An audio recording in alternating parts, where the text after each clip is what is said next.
And what I'm learning is that the people around me can be difficult. Yeah, I'm coming face to face with this whole idea that people around me can be difficult. And I start thinking about, like, what happens? Why are they acting this way? There's this tension in the air, and I can't cut through it, and I can't stop. There's conflict, and it gets frustrating.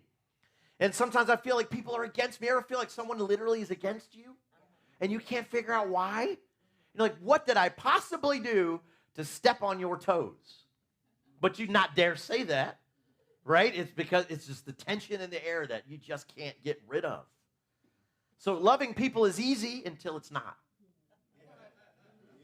Right? It's great to say, hey, just love more. Absolutely, I got that. Until it's not easy to love them anymore, right? Because we've all got those people in our lives, people that just don't get it. They frustrate, they hurt. I mean, have you been around people that just hurt you? You're like, it always hurts. People that are not like me. I have a sense of humor that, I don't know, it's an acquired taste, let's say that. Some people don't get it. I don't know. People who frustrate me. So my natural tendency is to go, there's something wrong with them. There's something wrong there. What is going on? They're the problem. Church would be easy if you get rid of all the people, right?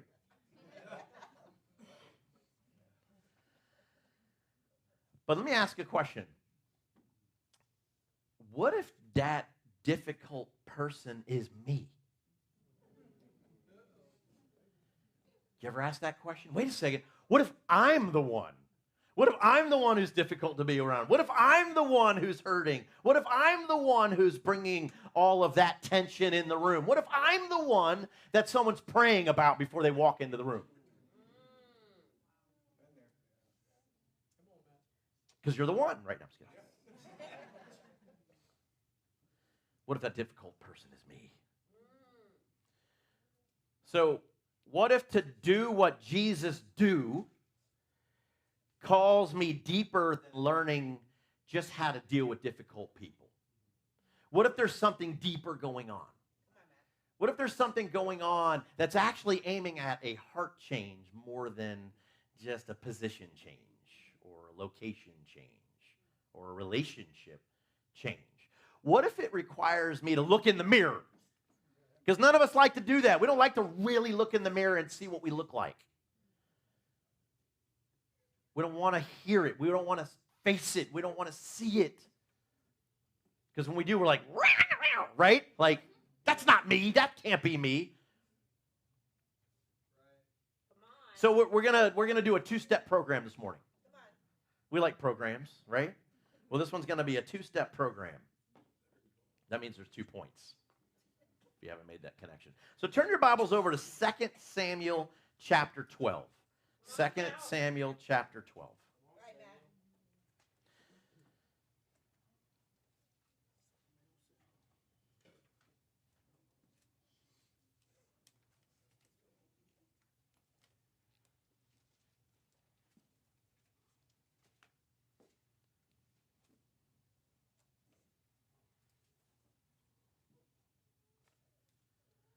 So the first step that we're going to take is we got to wake up and sober up. Okay? Wake up and sober up. And we're going to talk a little bit about a little interaction between a man by the name of David and another man by the name of Nathan. All right? All right. Verse 1. It reads, the Lord sent Nathan to David. When he came to him, he said, there were 2 men in a certain town. Now, what was going on is David's king. He's chosen by God. He's a man after God's own heart, right? But he makes some pretty awful decisions and makes some big mistakes. Okay? So God sends a man by the name of Nathan to have a talk, right? Okay. So there were 2 men in a certain town. So Nathan comes to him and he tells this story. Verse 2. The rich man had a very large number of sheep and cattle. But the poor man had nothing except one little ewe lamb he had bought. Do we remember what David did before he was called to be king? He was a shepherd, okay? And what were some of the things that he did as a shepherd? He killed lions and bears. Why? Just so he could show off? To protect what kind of sheep? Probably the little ewe lamb. We know that the lions and bears go after the babies, right? So David's heart and he engaged and he wanted to protect these little ones. And what did he do? He rushed right into danger to protect these little lambs. What do you think he did in the evenings with those little ewe lambs? Probably slept with them. I have 2 cats. And these 2 little kitties sleep at our feet every night, our little ewe lambs, right? And I can just imagine David, he's probably sleeping under the stars, and he's got the babies with them, and he's spending time with them, and they're probably, and he's like petting them and making sure that they're okay and protecting them, right? We think about David slaying Goliath, but, he also loved these little ewe lambs. Anyway. So here goes the story. Rich man had a very large number of sheep and cattle, but the poor man had nothing except one little ewe lamb that he had bought. He raised it, and it grew up with him and his children. It shared his food, drank from his cup, and even slept in his arms. It was like a daughter to him. Now a traveler came to the rich man, but the rich man refrained from taking one of his own sheep or cattle, prepare a meal for the traveler who had come to him. Instead, he took the ewe lamb that belonged to the poor man and prepared it for the one who had come to him. David burned with anger against the man and said to Nathan, as surely as the Lord lives, the man who did this must die.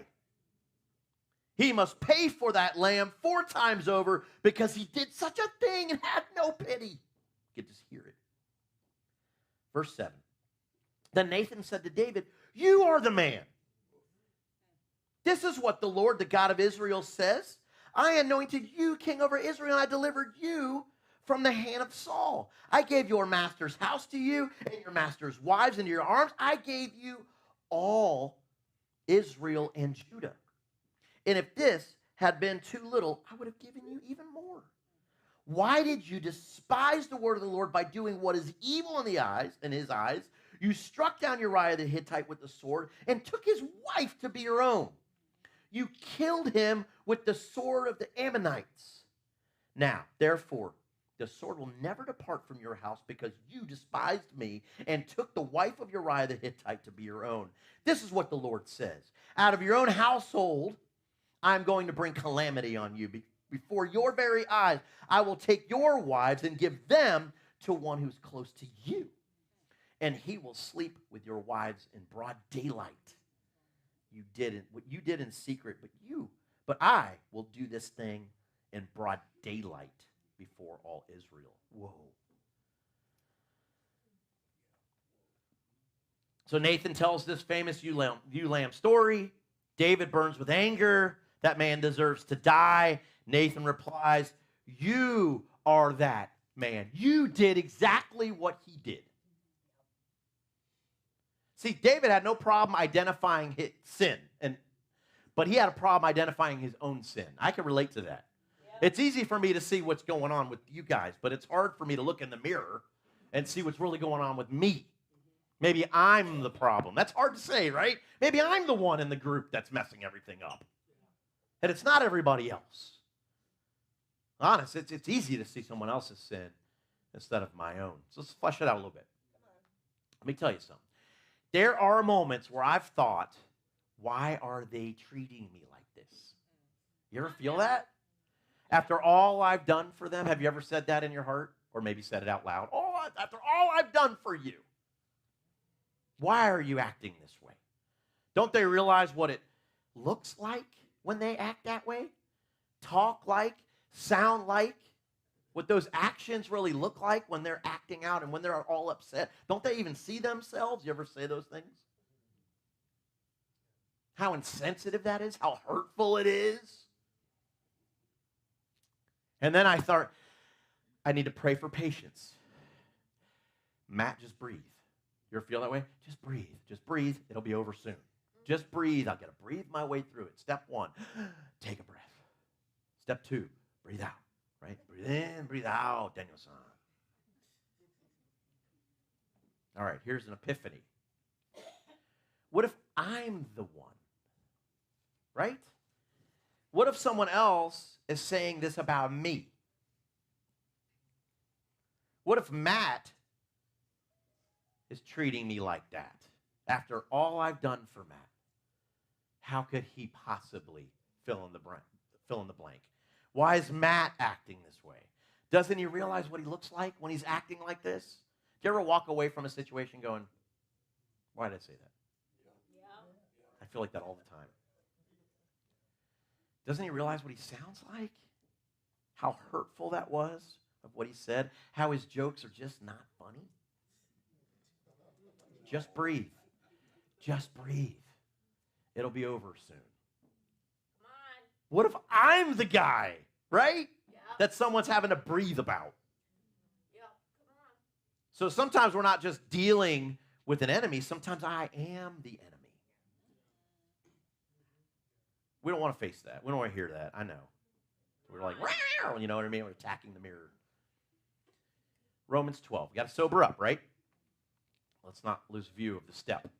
Do not think of yourself more highly than you ought, but rather think of yourself with sober judgment, sobriety.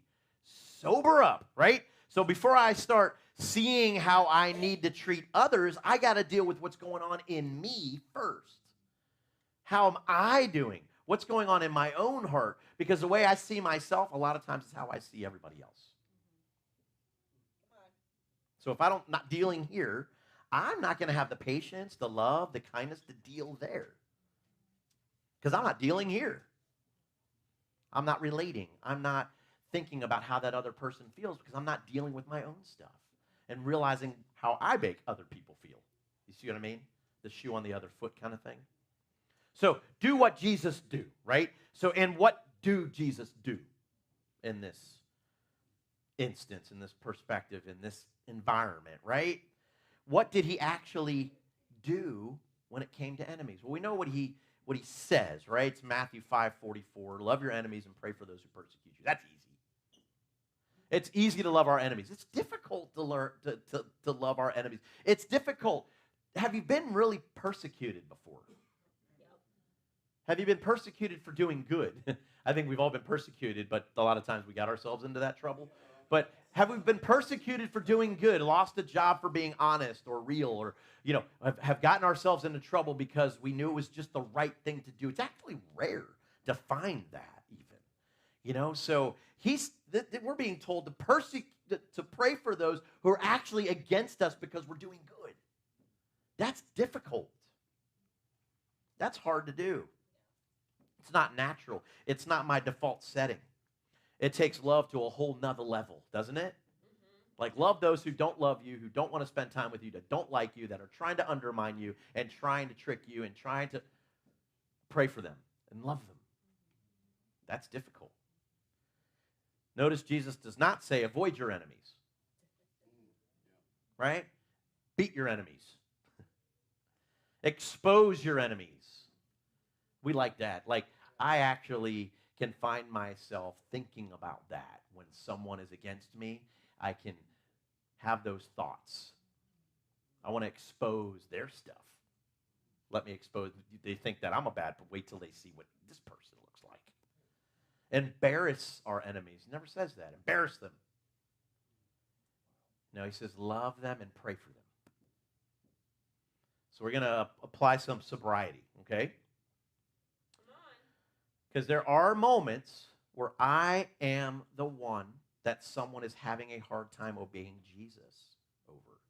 Mm-hmm. I'm the person that they're praying for. Do you get that? I'm that one.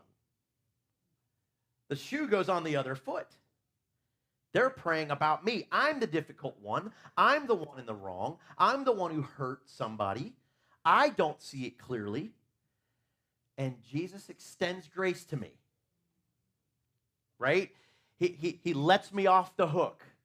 He didn't embarrass me. I mean, there are times when I've had conflict where I know that person's got some stuff on me and they could have embarrassed me.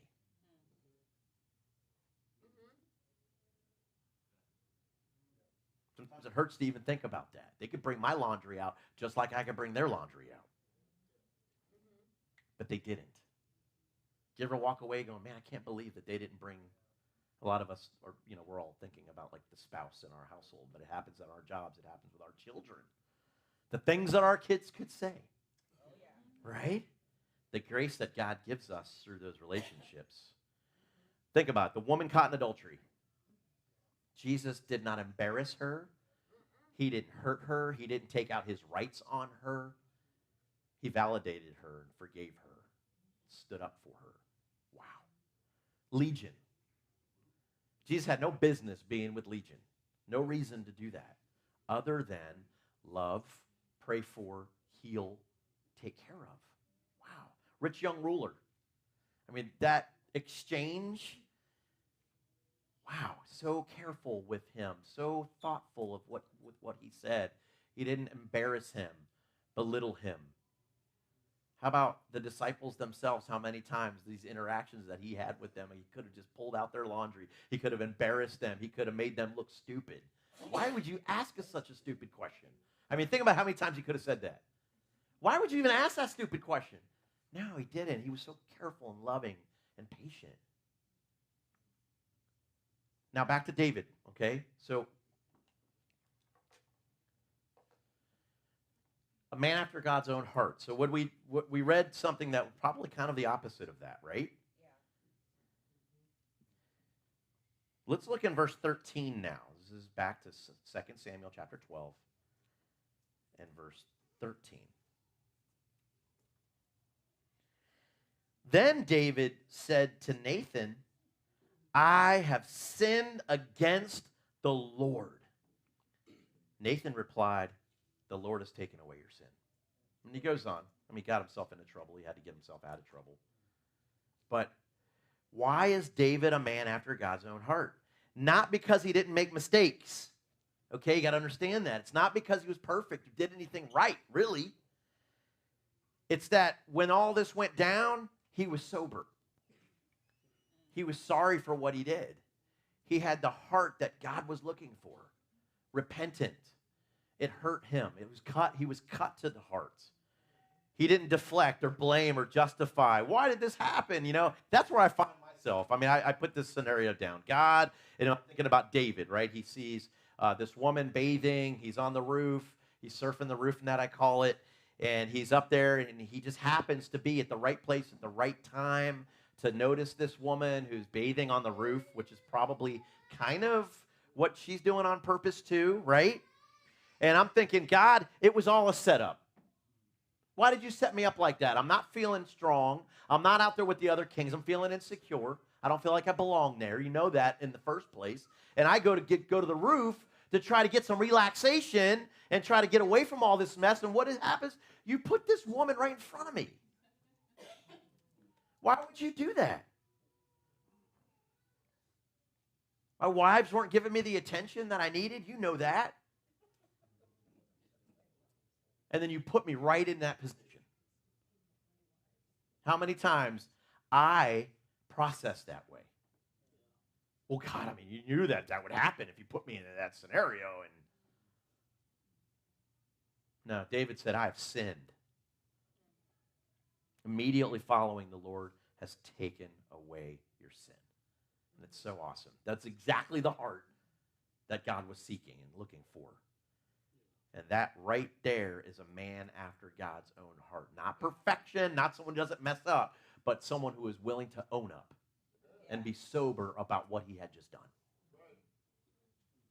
So, light bulb moment. We're going to land the plane. Kind of.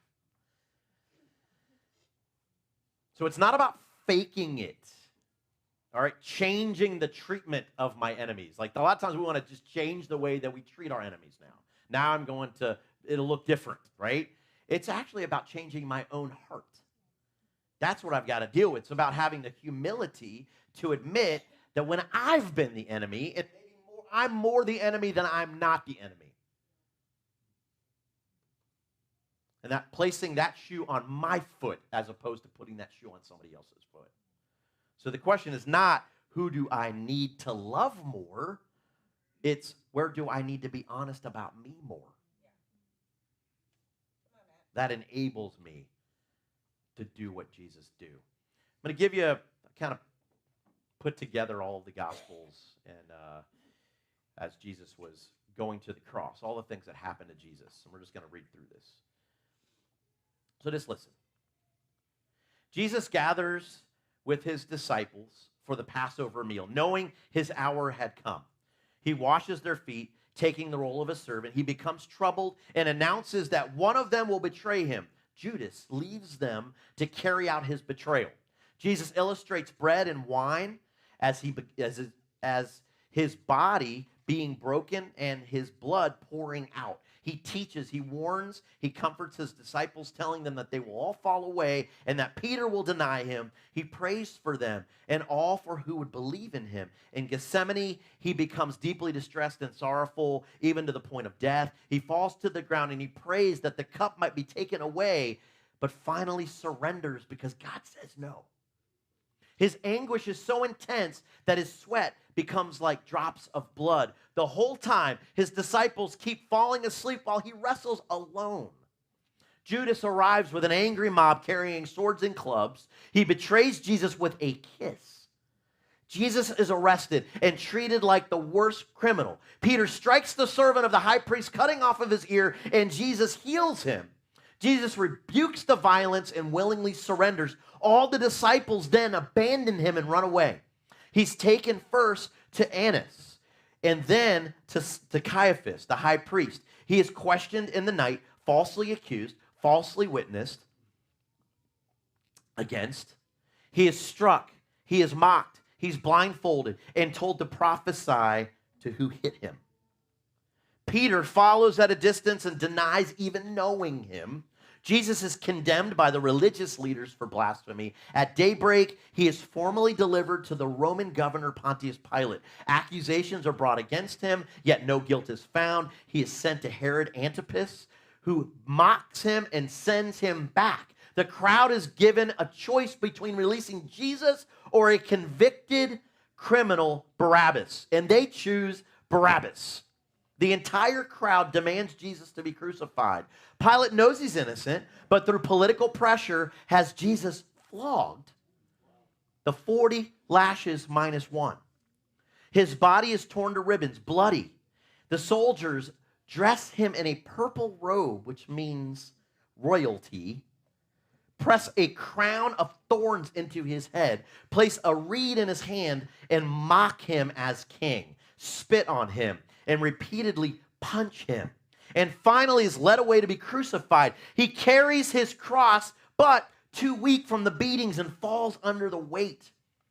Simon of Cyrene carries the cross behind Jesus. He's brought to Golgotha and offered wine mixed with gall, which he refuses. He's nailed to the cross through his hands and feet. He is lifted up between two criminals. Mockingly, a sign is placed above him declaring him King of the Jews. Those passing by, the religious leaders, the false witnesses, the families, the friends of his, those he fed and healed, and the soldiers, all together mocking him, saying things like, if God really loved him, he'd save him. And let him save himself if he really is the Son of God. And then it happens. Maybe the most powerful picture of empathy and unconditional love in the entire Bible. Yeah. Luke 23:34. If you want a tattoo, this is a good one to have. Father, forgive them, for they do not know what they're doing. While they're dividing up his clothes by casting lots. Do what Jesus do is having the heart that Jesus has. Thank you for your time and attention. Amen.